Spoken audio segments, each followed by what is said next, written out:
우리나라는 오래전에 2000년 전부터 부여시대라고 있었죠. 또 삼국시대부터 백이민족이라고 그렇게 불려왔습니다. 그 이유는 한 가지예요. 백의, 흰옷을 즐겨 입었기 때문이죠. 왜 흰옷을 즐겨 입었을까? 어떤 분들은 뭐 염색 기술이 없어서 그렇다고 뭐 비웃기도 합니다. 그런데 여러분 생각해 보세요. 그렇지 않습니다. 흰옷을 입고 다닌다는 건 쉽지 않죠. 얼마나 관리를 잘해야 합니까? 우리가 흰옷을 즐겨 입었다는 것은 특별한 의미가 있어요. 우리 조상들은 흰색은 하늘을 상징하는 색으로 여겼습니다. 특히 태양을 상징하는 색으로 여겼죠. 때문에 이 태양 숭배하는 사상, 즉 하늘을 숭배하는 그 사상이 강했습니다. 그래서 흰옷을 즐겨 입은 거예요. 우리 민족은 이렇게 영적으로 민감했다는 거예요. 항상 하늘을 생각했다는 거예요. 예? 누군가 절대자를 생각했다는 거죠. 영적으로 깨어 있었다는 것, 그 말입니다. 때문에 전 세계에서 가장 교회가 많은 나라가 어디예요? 우리나라죠. 하나님이 그래서 축복하시는 줄로 믿습니다. 여러분, 보통 우리가 하느님이라고 표현을 합니다. 하느님은 하늘에 계신 님입니다. 신. 우리 알듯이 하늘님에서 리을이 탈락해서 하느님이 되는 거예요. 하늘에 있는 신을 그냥 하느님이라고 합니다. 뭔 말이에요? 대상 구체적이지 않다는 거예요. 누군지 몰라요. 그러니 우리 그런 거 있잖아요. 어머니들이 예전에 밤에 정성스럽게 뭘 떠나요? 물 한 사발 떠놓고 다리 둥근 밤에 정화수 한 그릇 떠놓고 거기다가 무릎 꿇고 손을 비비면서 뭐라 그래요? 비나이다. 비나이다. 뭐에게? 천지신명께 비나이다. 천지신명. 국어사전을 보니까 하늘과 땅의 조화를 주재하는 온갖 신령이라고 나와 있어요. 쉽게 말하면 천지신명이랑 그저 세상에 흩어져 있는 온갖 잡신들을 말하는 겁니다. 하늘님은, 즉 하느님은 그런 것입니다. 그래서 저는 목사라서 그런지 모르지만 애국가를 부를 때마다 안타까워요. 작곡가 안익태 선생은 기독교인이었잖아요. 그래서 하나님께서 이 땅을 지켜주실 것을 믿으면서 하나님이 보호하사 우리나라 만세를 외쳤는데 어찌된 일인지 언제부터가 정부에서 가사부터 바꿔버렸죠. 하느님으로 바꿔버렸습니다. 우리가 믿는 유일신 하나님이 아니라 누군지도 모르는 그냥 잡신 하느님이죠. 그걸로 바꿔버리고. 하지만 성경은 뭐라 그랬어요? 분명히 말합니다. 사도행전 4장 12절. 다른 이로서는 구원을 얻을 수 없나니 천하인간의 구원을 얻을 만한 다른 이름을 우리에게 주신 일이 없다. 분명히 말씀하시죠. 요한복음 14장 6절에서 예수님도 말씀하셨어요. 내가 곧 길이요 진리요 생명이니 나로 말미암자 그는 아버지께로 올 자가 없다. 분명히 말씀하셨어요. 그러니 성도는 어떻게 합니까? 사람들이 비는 그 천지신명이 우리는 누군지 알죠? 그들은 몰라서 그냥 천지신명께 빌지만 우리는 누구에게 빌어야 될 줄 압니다. 누구에게 기도해야 될 줄 압니다. 누구죠? 하나님이시죠. 그러니 애국가를 부를 때 여러분 어떻게 부르십니까? 저는 거기 부를 때는 소리 더 크게 불러요. 하나님이 보호하사. 신앙으로 판단하시기 바랍니다. 우리 민족은 그렇게 오래전부터 천지신명이 하나님이신 줄 알고 그렇게 섬겼으면 감사했지만 몰랐어요. 마음속으로는 늘 그렇게 하나님을 생각했지만 누군지 모르기에 하느님을 섬기며 제천의식을 가지고 있었어요. 대표적인 게 강화도의 만이산이죠. 그런데 여러분 그 제천의식을 주관하는 사람들의 복장을 혹시 보셨나요? 기억나세요? 천사처럼 긴 옷을 입고 근데 그 옷의 색깔이 뭐죠? 흰색이죠. 흰색. 흰 옷입니다. 왜 흰옷을 입죠? 흰색이 하늘의 신성한 빛을 상징하는 색이라고 여겼기 때문이에요. 순결하고 청정하고 광명을 나타내는 색이죠. 특히 이 흰옷은 평강과 승리를 나타내는 승리의 상징입니다. 그런데 성경에서도 흰색을 승리의 색으로 말합니다. 그래서 계시록 6장 2절 사망 권세를 이기고 부활 승천하신 주님이 이 땅에 흰 말을 타고 오십니다. 흰 말을 타는 거예요. 흰 말. 승리죠. 또 계시록 7장 9절에 보면 사망 권세를 이기고 승리한 백성들이 하나같이 공중에서 주님을 만나는데 뭘 입고 있어요? 흰옷을 입고 있어요. 흰옷. 승리합니다. 승리를 뜻하는 거예요. 그런데 이런 흰색이 우리에게 이렇게 승리를 상징하는 것 같이 이스라엘 백성들에게도 승리를 상징하는 것이 또 하나 있습니다. 그게 바로 종려나무 가지입니다. 종려나무 가지. 오늘 본문에서 많은 사람들이 예수님을 맞이할 때 흔들었던 바로 그 종려나무 가지입니다. 어린 나귀를 타고 왕으로서 예루살렘에 입성하시는 예수님, 그런 예수님을 보고 수많은 사람들이 몰려나와서 그냥 거기 어디서 꺾은 게 아닙니다. 준비하였던 종려나무 가지를 막 흔들면서 뭘 외쳤어요? 호산나. 호산나가 무슨 뜻이에요? You are my savior. 나를 구원하소서. 나를 구원하소서 외치는 거예요. 호산나 찬송하리로다. 주의 이름으로 오시느니 곧 이스라엘의 왕이시여 호산나. 당신은 나의 구원자라는 것. 소리 지르면서 찬양을 했습니다. 여러분, 왜 이스라엘 백성들이 주님 앞에 나올 때 종려나무 가지를 들고 나왔죠? 왜 승리를 상징하는 그 종려나무 가지를 흔들면서 호산나를 외쳤을까요? 당연하죠. 승리를 확신했기 때문입니다.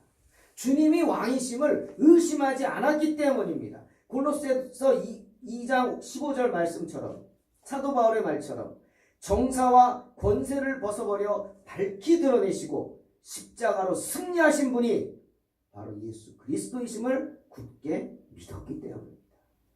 그리고 또 하나는 자신들도 주님과 같이 승리할 줄로 믿었기 때문입니다. 종려주일이란 그렇게 큰 무리가 종려나무 가지를 흔들며 주님을 찬양했듯이 승리하신 주님을 찬양하는 주일입니다. 그런데 오늘 본문에서 12절에 나와 있듯이 우리가 분명히 알아야 할 사실이 있어요. 12절 한번 보세요. 읽습니다. 그 이튿날에는 명절에 온 큰 무리가 예수께서 예루살렘으로 오신다는 것을 듣고 종려나무 가지를 가지고 맞으러 나가 외쳤다. 말씀하십니다. 명절에 온 큰 무리예요. 명절에 어떻게 예루살렘을 찾아온 사람들이에요. 우리가 명절에 막 종가 있는 자는 종갓집 찾아가고 집을 찾아가죠. 그렇게 명절에 예루살렘을 찾아온 사람들이, 즉 여기 모인 많은 사람들은 예루살렘 사람들이 아니었다라는 거죠. 주님을 영접하러 나온 수많은 사람들, 예루살렘에 있던 사람들이 나온 게 아니에요. 그들은 누구라고요? 명절에 예루살렘을 찾아온 사람들이에요. 하나님을 경배하기 위해서. 그리고 또 뭐예요? 말씀을 따라온 사람들이에요. 스가랴 9장 9절에 시온에 따라 크게 기뻐할지어다. 예루살렘에 따라 즐거이 부를지어다.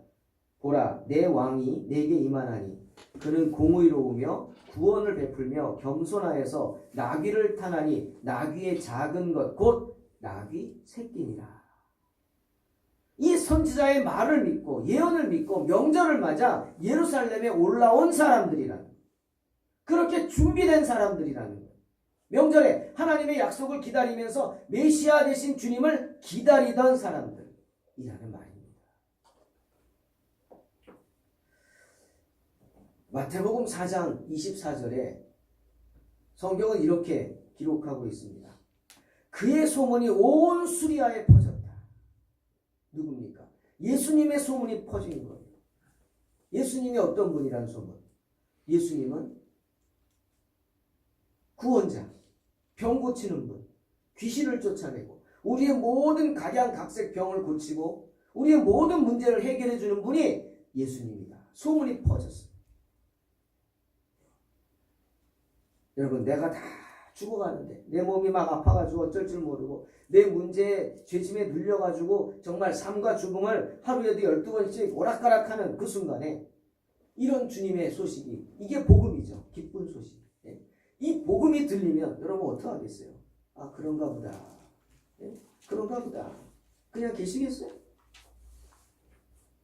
이스라엘 백성들이 하나님 말씀 명령 순종치 않고 범죄합니다. 그래가지고 수많은 사람들이 독사에 물려서 죽어가고 있습니다. 광야에서. 네. 그때 모세가 구리로 노뱀을 만들었어요. 그리고 이스라엘 백성들이 기거하는 곳 한가운데 광장에 탁 꽂아놓고는 이렇게 말했어요. 누구든지 이곳에 와서 노뱀을 바라보는 자마다 살아나리라 그랬어요. 별거 요구한 거 아니에요. 너 죽어가는데 낫고자 하느냐? 그러면 뭐 1억 천금을 가지고 와라. 아니에요. 어떤 행동을 하라. 아니에요. 뭐 해야 된다. 아니에요. 단 하나. 믿으라는 거예요. 뭘? 자기 말을 믿으라는 거예요. 하나님 말씀이다. 누구든지 각색 병에 걸려 죽어가는 자들은 나와라. 그래서 이 노뱀을 바라만 봐라. 바라보기만 하면 나을 것이다. 여러분 이런 은혜가 어디 있습니까? 내가 뭐 하는 거 아니에요. 그냥 바라만 보면 돼요. 그런데 바라보지도 않습니다. 기가 막힙니다. 이게 우리 모습이에요. 노뱀을 바라보지도 않아요. 바라만 보면 산다는데 죽어가는 사람 바라만 보면 그 열병에 죽어가는 사람 산다고 바라만 보라고 하는데 바라보지도 않습니다. 그냥 천막에 커튼을 열어버리고 바라만 보면 사는데 내가 다 죽어가서 꼼짝을 못한다고요? 가족들 있잖아요. 가족들이. 누구는 지붕을 뜯고도 달아내리는데 침대를 그것도 못합니까? 침대째 들고 가가지고 업고 가서라도 들고 가서라도 그 노지팡이 앞에 데려다 놓고 쳐다만 보게 하면 살아나는데 못합니다. 못해요. 그게 믿음이라는 겁니다. 믿음은 그렇게 쉬울 것 같으면서 갖기가 어려워. 비웃었겠죠. 야, 내가 죽어간다고 놀리고 있냐? 말도 안 되는 소리 하지 마. 여러분, 말도 안 되는 소리는요, 세상 사람들이 하는 거고요. 주님은 진실을 말씀하시는 줄로 믿습니다. 주의 말씀은 그대로 되는 줄로 믿습니다. 그게 믿음이거든요. 자, 마태복음 4장 24절. 그의 소문이 온 수리아에 퍼졌어요. 그랬더니 어떻게? 믿음을 갖기 시작한 사람들이 모든 앓는 자, 곧 각색 병과 고통에 걸린 자, 귀신 들린 자, 간질하는 자, 중풍병자들을 데려오니 어떻게? 그들을 고치시더라. 할렐루야. 주님 말씀하시죠. 오늘 예루살렘 성에 올라와서 호산나를 외치는 사람들은 그 사람들이 주님께서 그렇게 나사렛에서 갈릴리에서 여리고에서 가버나움에서 수리아에서 찾아다니시면서 만나주셨던 병약한 사람들. 아니 그 병약함 때문에 나약함 때문에 세상에서 버림받은 사람들. 살지 못하고 쫓겨난 사람들. 그 자기끼리 몰려서 살고 있던 사람들. 그런 사람들이 주님을 만남으로 어떻게 됐어요? 그의 삶이 변했어요. 하나같이 주님의 은혜를 맛보았기 때문이죠. 하나같이 주님을 만나 고침받고 하나같이 주님을 만나 치료되고 나음을 입고 살아난 사람들입니다. 세상은 버렸습니다. 부족하다고 버리고 약하다고 버리고 병들었다고 버리고 외면해 버립니다. 하지만 주님은 결코 저와 여러분을 버리지 않으실 줄로 믿습니다. 안 버리십니다. 도리어 주님은 그런 그들을 찾아가셔서 오라고 하십니다. 다 품어주셔요. 싸매어 주셔요. 고쳐주셔요. 낫게 해주십니다. 여러분 마치 번데기에 갇힌 애벌레가 짝달싹 못하고 그러고 애를 쓰다가 마침내 번데기 껍질을 벗으면 어떻게 됩니까? 나비가 되지 않습니까? 그래서 하늘을 훨훨 날지 않습니까? 새로운 세상을 경험하는 거죠. 나비가 되는 거예요. 그렇게 사탄이 쳐놓은 올무에 걸려가지고 온갖 핍박과 모멸과 고통 속에서 정말 지옥 같은 그런 세상을 경험한 사람들이 주님을 만남으로 어떻게? 해방됩니다. 주님을 만남으로 치유됩니다. 그래서 더 이상 고통도 없고 아픔도 없는 새로운 세상을 경험하는 거예요. 뭘 경험해요? 그게 바로 천국입니다. 오늘 종려나무 가지를 흔들면서 주님 앞으로 나온 사람들은 이렇게 하나같이 그런 천국을 체험한 사람들입니다. 승리를 경험한 사람들입니다. 때문에 그 기쁨을 종려나무 가지를 흔들면서 목이 터져라 호산나를 외치며 표현하는 겁니다. 나는 더 이상 사탄의 노예가 아니야. 선포하는 겁니다. 사탄에게 전쟁 선포를 하는 거죠. 선전포고하는 거예요. 더 이상 나에게 덤벼들지 말라고. 나는 누구의 사람? 나는 주님의 사람. 할렐루야. 아멘. 나는 누구의 사람? 주님의 사람. 나는 승리한 사람이야. 승리자라고. 그런 거 외치면서 주님을 찬양하는 것입니다. 종려주일은 그런 날입니다. 그렇게 세상 고난에 시달린 사람들이 뭘 해야 돼요? 작정해야 돼요. 마음을 먹어야 돼요. 바라봐야 돼요. 나와야 돼요. 그렇게 주님 앞에 나와서 결단함으로 새로운 인생을 시작하는 날이 종려주일입니다. 은혜 받는 날이죠. 마태복음 12장을 보니까 한편 손 마른 사람이 있었습니다. 한쪽 손이 말라버렸어요. 아마 요즘으로 말하면 뭘까? 풍 들었다 그럴까요? 말라버렸어요. 이게 무슨 뜻일까? 제가 원어를 보니까 크세란이라는 헬라 말을 쓰는데 이거는 시들었다는 뜻이에요. 확 무슨 말인지 다가오지 않습니까? 시들어버렸어요. 여러분 꽃이 시든 거 정말 보기 싫죠? 그래서 어떤 분들은 꽃꽂이를 안 한다 그래요. 왜? 꽃꽂이 하는 순간 그 꽃은 뭐예요? 죽었잖아요. 이제 꽃이 할 일은 시들어가는 일밖에 없거든. 그 시든 꽃 내다 버리는 거. 어디 가서 꽃다발 받으면은 그때는 잠깐 반갑지만 아이고 그거 처리하는 게 얼마나 힘듭니까? 마음도 불편하고. 그게 시든 거예요. 기운이 없어. 축 늘어져 버려. 지탱할 힘이 없어.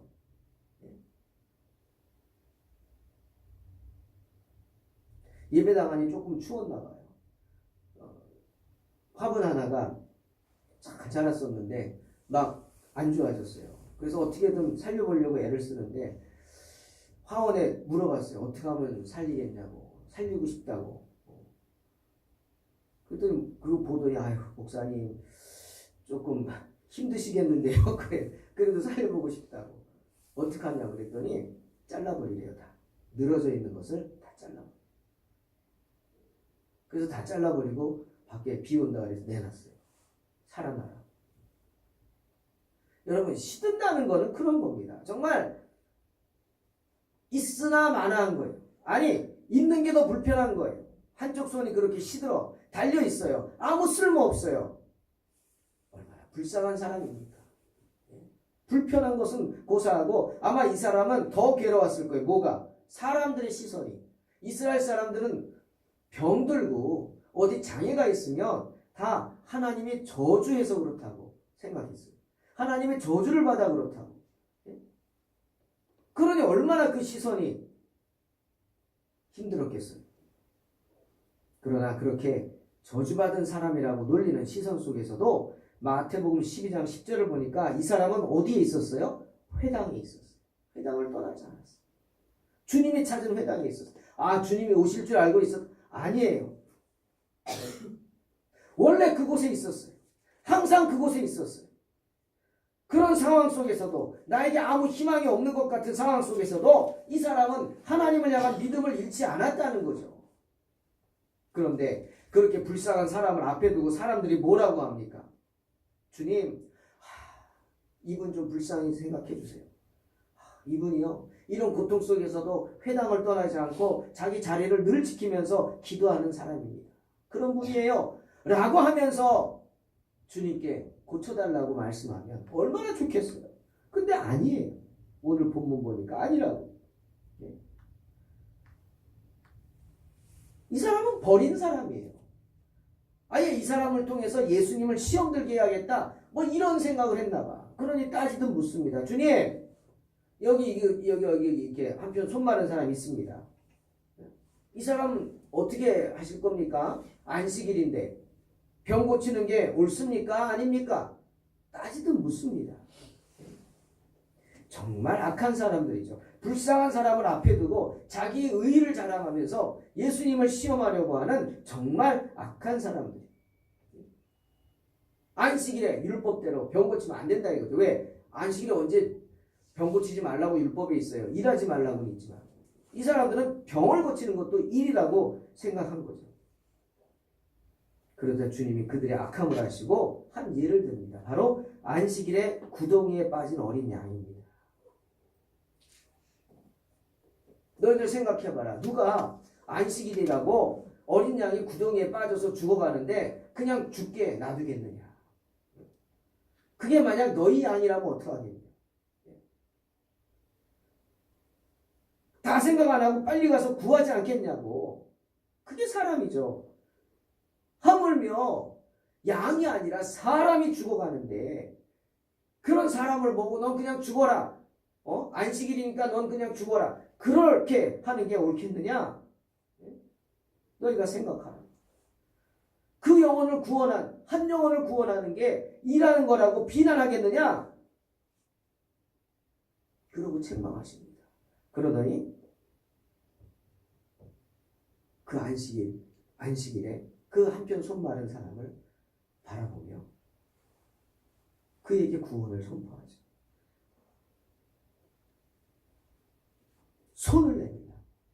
여러분, 세상은 이렇습니다. 세상은요, 나를 긍휼히 여기지 않아요. 내 형편과 처지 관심 없어요. 예? 잘 나갈 때나 막 사람 많죠. 내가 힘들어져 보세요. 내가 어려워져 보세요. 전화도 안 받습니다. 전화도 안 받아요. 모르지. 발신번호 표시 제한으로 걸면은 받을지 모르지만 내 번호 찍히면 안 받습니다. 사람들이. 어려운 사람들의 번호. 그게 세상이요. 하지만 주님은 그 일을 선하다 하십니다. 그리고 손을 내밀라 하시죠. 그런데 여러분 여기서도 보세요. 한편 손 마른 사람은요. 자기 한편 손이 말라버린 거 알까요? 모를까요? 알죠. 그런데 주님이 손을 내밀라고 하니까 주님 제가 손을 내밀고 싶어도요. 나 놀리시는 겁니까? 뭐 이럴지도 몰라요. 나 내밀 수가 없습니다. 라고 하겠죠. 그런데 놀랍게 성경을 보니까 주님이 손을 내밀라고 하자 이 사람은 자기 손이 말라버린 것도 생각하지 않고요. 손을 내밉니다.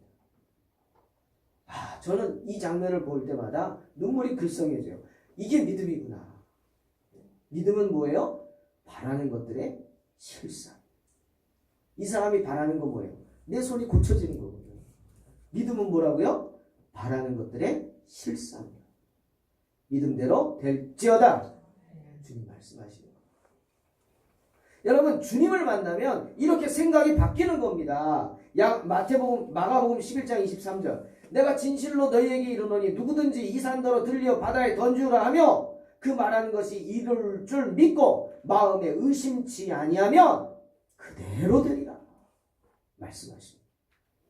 주님을 만나면 이렇게 불가능하다는 생각이 변해서 가능하게 되는 줄로 믿습니다. 주님을 만나면 이렇게 나는 안 돼 하는 생각이 변해서 할 수 있다 하는 자신감으로 변하게 되는 줄로 믿습니다. 이 사람은 그 은혜를 체험하고 주님을 만나서 생각이 변하고 마음이 변해서 자기 한편 손이 마른 줄도 생각지 못하고 손을 내밀라는 말씀에 믿음으로 손을 내밀게 된 것입니다. 이 사람에게 어떤 일이 일어납니까? 기적이 일어나지 않습니까? 그가 내밀매 다른 손과 같이 회복되어 성하더라. 성경은 분명히 말씀하십니다. 사랑하는 성도 여러분, 종려주일은 그렇게 주님을 만나 주님의 은혜를 체험한 사람들이 나의 승리를 확신하면서 종려나무 가지를 들고 호산나를 외치며 승리하신 주님을 찬양하는 날입니다. 이 무리 중에 이 한편 손 마른 사람들로 있을 줄로 믿습니다. 분명히 그 사람도 있었을 겁니다. 또 하나, 종려주일은 어떤 날이냐? 주님을 향한 우리의 두려움을 없애는 날이 종려주일입니다. 여러분 그런 경험 없으세요? 저는 그런 경험들이 종종 있는데 운전을 하는데 뒤를 백미러를 살짝 봤더니 뒤에서 경찰차가 쫓아오는 거예요. 뭐지? 순간 가슴이 덜컥 내려앉죠. 뭐지? 왜 날 쫓아오지?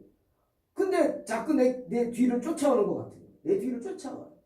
몰라, 뭐야. 내가 지금 뭐 신호 위반했나? 야, 딱지 끊으면 이거 어떡하지? 겁이 나죠. 놀란 마음에 속도를 줄이면서 어떻게 옆으로 빠지죠. 그랬더니 어떻게 될까요? 경찰차가 옆으로 휙 지나가 버려요. 날 쫓아온 게 아니에요. 그냥 지나가는 거예요. 그런데 왠지 경찰차만 보면 겁이 나지 않습니까? 왜요? 왜 그렇죠? 어른들 말 그대로예요. 뭐 짓고는 못 살아요? 죄 짓고는 못 사는 거예요. 안 볼 때 그냥 휙휙 돌고 막 위반하잖아요. 이 죄 짓고는 못 산다는 말이 참 와닿더라고요. 그런 겁니다. 그런 거예요. 출애굽기 20장 19절을 보니까 이스라엘 백성들이 모세 앞에 나와서 엎드려가지고 간구합니다. 제발 부탁합니다. 당신이 우리에게 말씀해 주세요. 예? 우리가 듣겠습니다. 당신이 말씀하시고 하나님이 말씀하지 않게 해주세요.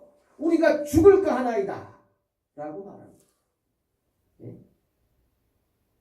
이스라엘 백성들은 잘 알고 있었던 거예요. 광야에서 죄짓기를 밥 먹듯 하고 목마르면 그냥 원망하고 불평하고 모세 돌로 치려고 그러고 하나님 원망하고 그렇게 죄짓던 사람들이 왜 모르겠어요? 하나님이 두렵죠. 잘 아는 거예요. 죄가 많기에 하나님을 만나면 그 자리에서 죽는다. 잘 알아요. 하나님도 그렇게 말씀하셨어요. 출애굽기 33장 20절에서 모세가 끈질기게 그냥 하나님 얼굴 좀 보여주세요 그럴 때 모세가 뭐라 그랬어요? 너 내 얼굴 못 봐. 왜요? 나를 보고 살 자가 없어 라고 분명히 말씀하셨어요.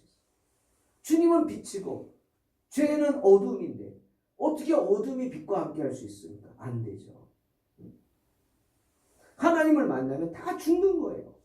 이스라엘 백성들은, 구약의 백성들은 그 사실을 알고 있었어요. 그 두려워하는 거. 하나님 앞에서는 두려움이 있습니다. 주님 앞에서는 두려움이 있습니다. 심지어 선지자들도 주님의 말씀 앞에 섰을 때 덜덜덜덜 떨잖아요. 내가 죽겠나이다. 하나님의 얼굴을 봤습니다. 죽겠나이다. 제일 먼저 하나님께서 그들을 달래주시잖아요. 너희는 죽지 않으리라. 죽지 않으리라. 첫 마디가 그거예요. 너희는 죽지 않으리라. 여러분, 주님 앞에 서는 게 두렵지 않으십니까? 주님 앞에 서는 게 두렵잖아요. 저는 주님이 부르시면 가야겠죠. 그런데 어제도 어떤 목사님하고 통화하면서 그런 얘기 했어요.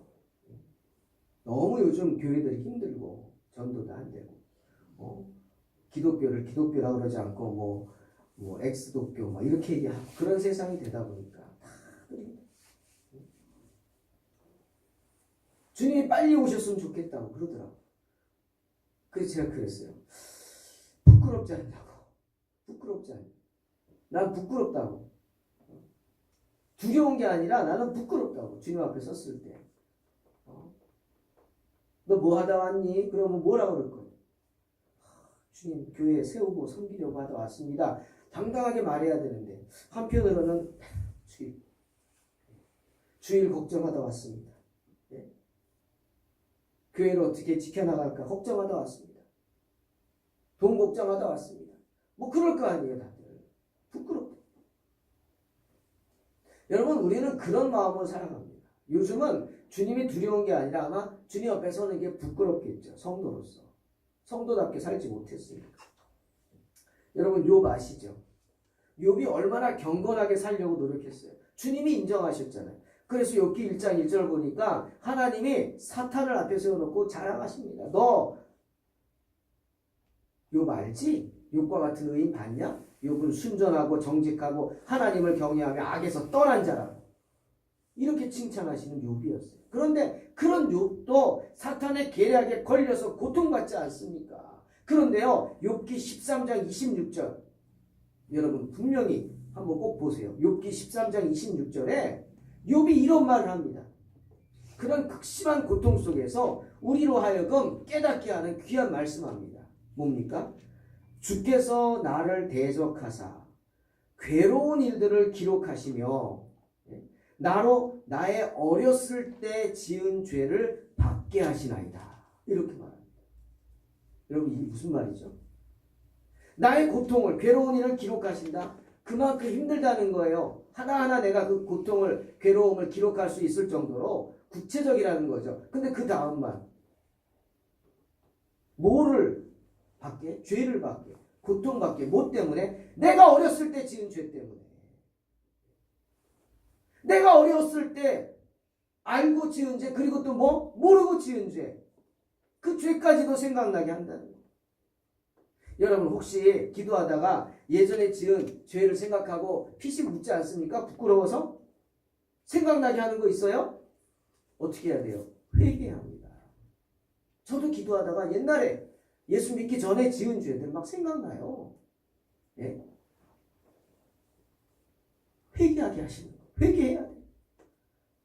구약시대에는 욥이 고백한 것 같이 어렸을 때 모르고 지은 죄라 할지라도 다 제 지은 대가를 치러야 합니다. 욥이 그 말 하잖아요. 내가 어렸을 때 지은 죄 대가 치르려고 이렇게 고난을 주십니까 주님? 맞는 거예요. 구약시대. 하지만 신약시대인 지금은 대가가 아니라 뭐예요? 회개해야 합니다. 회개. 주님의 십자가 은혜로 내가 지은 죄를 뉘우쳐 주님 앞에가 회개하기만 하면 어떻게?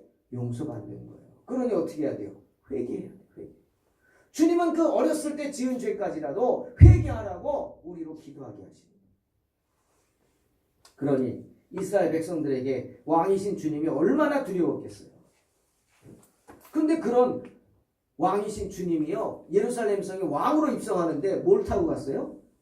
어린 나귀 새끼를 타고 갔어요. 참 기가 막히죠.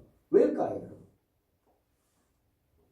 왕이라는 게 어떤 존재인지 제가 한번 생각하다가 지금 왕이 있는 나라가 어딘가 보니까 영국이더라고요. 여왕. 그래서 찾아봤어요. 여왕에게 뭔 특권이 있나? 그냥 이름만 왕 아닌가? 특권이 뭐지 하고 봤더니요. 특권이 많아요. 여왕은요, 세계가 인정합니다. 여권이 없어도 세계 곳곳을 다닐 수 있어요. 여왕 자체가 여권이에요. 그건 별거라 치더라도 아시죠? 운전면허증 없어도 운전해도 돼요. 법을 무시한다는 거예요. 법 위에 존재하는 거예요. 그리고 더 무서운 건요. 저기 뭐 어제 아프리카에서 철새가 날아가서 영국에 가죠. 그 누구 거예요?